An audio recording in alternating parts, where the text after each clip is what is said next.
Tila hinawi ng truck na ito ang kumpol ng mga pedestrian sa tapat ng isang paaralan sa San Jose del Monte, Bulacan. May mga sinubukang umiwas pero tuluyang naararo ang ilan. 3 estudyante ang nasugatan. Nakatakdang magharap sa barangay ang pamilya ng mga estudyante at ang driver at may-ari ng truck. Base sa investigasyon, sinabi ng driver na nawalan umano ng preno ang truck.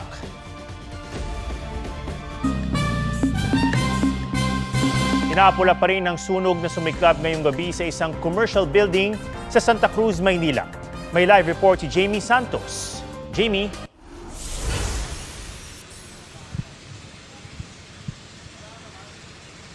Atom, under control na ang sunog sa isang gusali rito sa Soler Street, Santa Cruz, Maynila.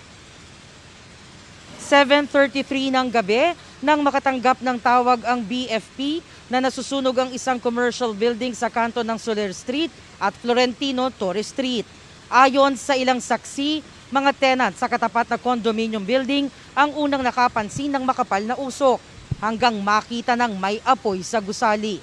Mabilis na rumisponde ang mga bumbero at ilang minuto lang ang lumipas, itinaas na sa unang alarma ang sunog. 7:59 ng gabi nang itinaas ng BFP ang ikalawang alarma. Ilang bumbero ang nakita nating umakyat sa ikalawang palapag ng establishmento para matukoy ang focal point ng apoy. May nakaantabay namang ambulansya sa lugar. Sa ngayon, nagsasagawa na ng mapping up operation ang BFP. Ayon sa BFP, hanggang ngayon po ay inaapula pa po ng ating mga kasamaang bumbero. Wala pa rin po tayong fire under control dahil po sa dami po ng nakalagay po sa stock po sa isang unit na po maraming stock po yung mga unit po na apektado po. Kailangan po natin gumamit ng mga breathing apparatus po.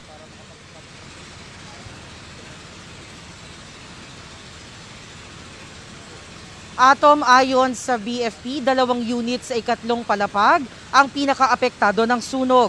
Nagpahirap din daw sa pag-apula ang makapal na usok dahil sa samot-saring stock ng paninda roon.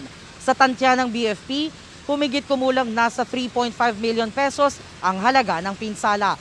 Wala namang napaulat na nasawi o nasaktan sa naturang sunog. At yan ang latest mula rito sa Maynila. Balik sa iyo, Atom. Maraming salamat, Jamie Santos. Nagpanggap na pulis na kasagasa, nag-amok, may hinihinalang droga at nambato pa umano ng dumi ng tao. Dahil dyan, patong-patong na reklamo ang kakaharapin ng isang babae sa Quezon City. Ang report mula kay James Agustin. Bakit pulis ka? Pulis ka? Kaya ka nasasampan eh.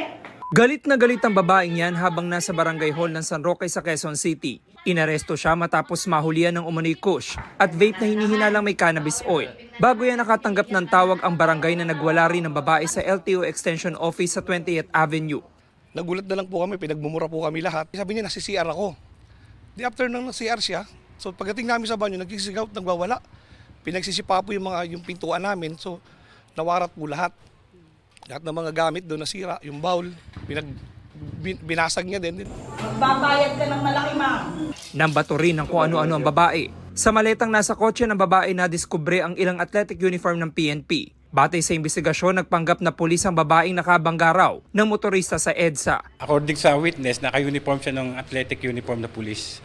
At nagsisigaw doon na nagbabanta na pulis ako, pagbabariling ko kayo. Nung dadaling na siya sa traffic sector 3, tumakas siya, naiwan yung MMDA na responde sa kanya. Nagwawala pa rin ang babae sa detention facility ng Cubao Police Station. Nasira niya yung bowl, yung dumi ngayon na tinapon niya doon sa labas ng custodial facility natin. Ano mga dumi po? Yung dumi ng tao. 2 taong tinamaan ng dumi, kabilang isang pulis. Ma'am, ang unang aligasyon ay nagwala kayo sa barangay, may sinampal po kayo na estudyante. Mali! Hindi yun ang unang aligasyon. Mayroon daw po kayong tinakasan na naka-uniforme pa kayo ng pulis, nagpapanggap kayo ng pulis. No? Wala naman siyang pahayag tungkol sa droga. Maharap siya sa patong-patong na reklamo. James Agustin, nagbabalita para sa GMA Integrated News. Wala nang kasalang magaganap. Yan ang tugon ng influencer na si DJ Jelly Au kasunod ng paghingi ng sorry ng kanyang fiancé na si Jam Ignacio matapos siyang saktan nito. wala na pong kasal na magaganap o matutuloy. Hindi na po matutuloy yung mga napag-usapan namin dahil po sa nangyari. Respeto na lang din po sa magulang ko. Itutuloy ko naman po yung kaso na final ko kay Jam. Madali mag-sorry Madali po mag-sorry. Pero sa ginawa niya sa akin, nung time na binubugbog niya ako, hindi niya naisip yon. Sa exclusive interview ng GMA Integrated News, ipinabot ni Ignacio ang labis na pagsusori. Ayon kay Jelly, napatawad na niya si Jam pero tuloy ang kaso. Magkahiwalay silang nagpunta sa tanggapan ng NBI para magbigay ng kani-kanilang panig. Sabi naman ng NBI, isasampa nila ang reklamo sa prosecutor's office at bahala na ang piskal kung paano titimbangin ang ebidensyang isusumite nila. Sakaling magkasundo raw ang dalawa, sa piskal na sila mag-uusap. Sa saksakan na uwi ang nag-viral na rambulan ng mga estudyante sa Pasig. 2 ang sugatan, kabilang ang estudyanteng napuruhan sa baga. Yan ang report ni Ian Cruz.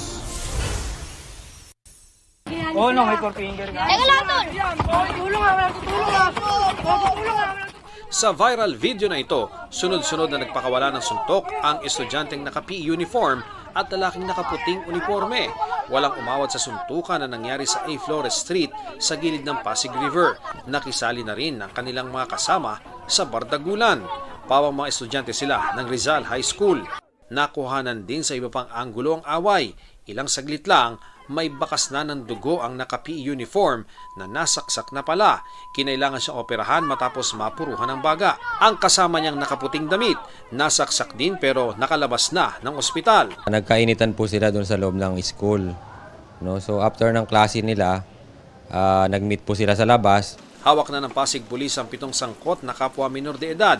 Ang nanaksak, ang pinakabata na edad 13. Dinala muna sila sa bahay kanlungan ng DSWD bago sa Pasig Prosecutor's Office para sa inquest proceedings. Ang mga magulang ng mga sangkot nagkasagutan pa sa tapat ng bulwagan ng Katarungan. Yung kapatid mo, bakit niya hinila? Alam mo, sabi niya, sige, suntukin mo, labanan mo, matapang ka sa classroom, di ba? Wala nga, ito may video. Meron na, dito na tayo. Iimbestigahan na rin ang mga estudyanteng nagsabunutan sa A. Flores Street sa Canyogan. Ang Rizal High School, sinimula ng higpitan ang seguridad. Sa inspection kanina, nakumpiska dito sa mga estudyante yung ilang mga gunting at kagaya nito may screwdriver pa at vape. Nahulikam din ang suntukan ng 2 lalaking ito sa Dumaguete City. Base sa investigasyon, lasing ang 2 minor de edad na nag-away noon dahil umano sa babae. Tumagal yan ng ilang minuto bago naawat. Hindi na ito naabutan ng mga pulis dahil wala naman daw nag-report. Ian Cruz nagbabalita para sa GMA Integrated News.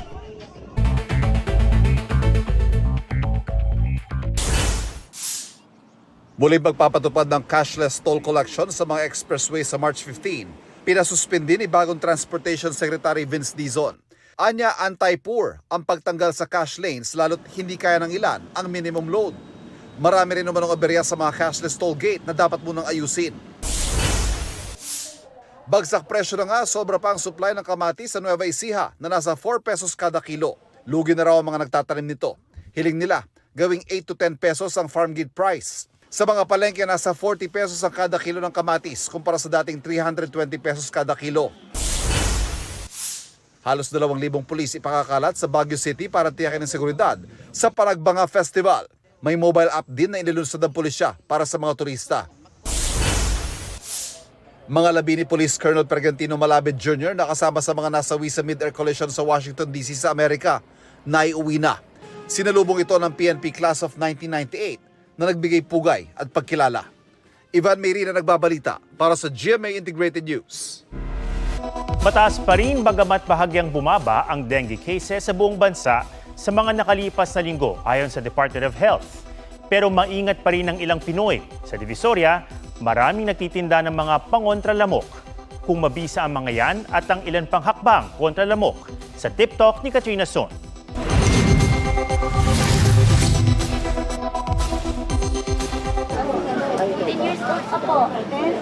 Nagsadya sa Divisoria si Divine kasamang 2 anak. Hindi para sa damit o school supplies, kundi para sa pamalit sa nasira nilang electric mosquito repellent. Todo iwas na raw sila sa lamok, lalo't nagka-dengue ang kanyang 10 taong gulang na anak nitong Disyembre. Tuwing hapon, nakapajama na po sila. Tapos yung sa bahay namin, anuhan ko ng walis tingting yung sulok-sulok. Kasi para maalis yung mga lamok. Bukod sa electric mosquito repellent, mabenta rin sa Divisoria ang mga insecticide spray, rechargeable plastic mosquito swatter, sticky mouse board na pwede rin sa langaw, at katol. Ayun yung mga usually na binibili ngayon dahil sa nangyari po sa QC. Katol ang gamit ni Aiza. Ginagamit ko tuwing hapon, gabi, para iwas dumami lalo pa yung lamok sa bahay namin. Pero payo ng isang infectious disease doctor, hinay-hinay sa paggamit ng katol. There are studies that actually estimate that the particulate material that is produced from one burning mosquito coil is equivalent to actually 75 cigarettes, to about 100 cigarettes. And this exposure can actually pose a health risk, lalo na kung yung bata ay meron hika. Hinay-hinay rin daw sa mga lotion na pantaboy sa lamok. It's a very good repellent, and unfortunately, sometimes some of the patients develop a skin reaction to the chemical substance. That's one. Ang mga lamok nabubuhay at dumarami sa mga naipong tubig o stagnant water gaya sa mga gulong. Kaya sa Barangay Old Balara, Quezon City, tinanggal ang mga lumang gulong sa mga bubong, pinalitan ng hollow blocks. Ang pag-aalis sa mga nakaimbak na tubig, isa sa mga hakbang sa paglilinis ng kapaligiran na malaking tulong daw para iwas lamok. Proteksyon din ang pagsusuot ng long sleeve shirt, pajama o jogging pants, lalo sa mga bata. Pati pagtatanim ng citronella na natural na pantaboy sa lamok. Katrina Son, nagbabalita para sa GMA Integrated News. Please welcome ang bagong katropa ni Kuya, Mavi Legaspi! What's up, madlang people? Sparkle star Mavi Legaspi, ipinakilala bilang kapuso royal tropa ni Kuya sa Pinoy Big Brother Celebrity Collab Edition. It was such a surreal feeling kasi, I've always dreamt of it. Tsaka, syempre, there are a lot of fans of PBB, Pinoy Big Brother, no? And I was also one of them. And just to see myself being one of the hosts. Ready kaya si Mavi na makita kahit sino sa PBB house? I'm sure she'll do well.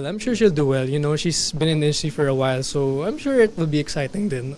Proud ding inamin ni Mavi ang relationship nila ni Ashley Ortega. So how is it so far? I mean, relationship-wise, I think we're just very focused sa work. South Korean actor na si So In-guk, bagong tourism ambassador ng Pilipinas. 감사합니다. mahal ko kayo. Management ni Korean Opa Lee Min-ho, itinangging may personal na kaugnayan o koneksyon siya sa 2-in-1 member na si Park Bom. Nagugat ang issue na mag-post si Park Bom ng pictures ni Lee Min-ho na may caption na My Husband. Josh and I have separated. We're good friends. Josh and Geraldine ng Blackman family, hiwalay na. Ayon kay Geraldine, naghahanap lang siya ng right timing para sa anunsyo. Nagpasalamat siya sa mga sumuporta sa kanilang pamilya. Nelson Canlas, nagbabalita para sa GMA Integrated News.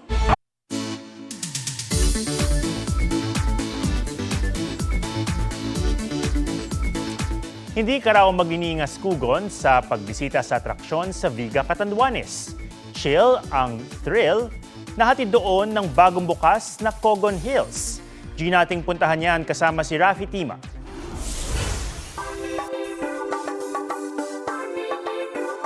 Hindi tinatago ng mga taga-Tinago sa Viga Catanduanes ang mga burol na luntian, banayad sa mata, payapa sa pakiramdam, ang Cogon Hills. Bagong bukas lang sa publiko pero agad ng akit na mga dayo. Hindi lang rin basta burol dahil adventure na may tuturing ang 10 hanggang 15 minutong akyatan para masilayan ang malagong damuhan, pati na ang view ng karagatang Pasipiko na tila kristal na kumikinang. Para maabot ang Cogon Hills, kailangan makipag-ugnayan sa barangay. Tinitiyak nilang may kasamang tour guide ang mga umaakyat. At dahil walang lilim sa hiking, Kailangan po natin ng mga tubig, pagkain, at saka yung mga basura, iwasan po natin. Hindi po natin pwedeng iwanan dito sa ating lugar. Rafi Tima nagbabalita para sa GMA Integrated News. Huwag magpahuli sa mga balitang dapat niyong malaman. Mag-subscribe na sa GMA Integrated News sa YouTube.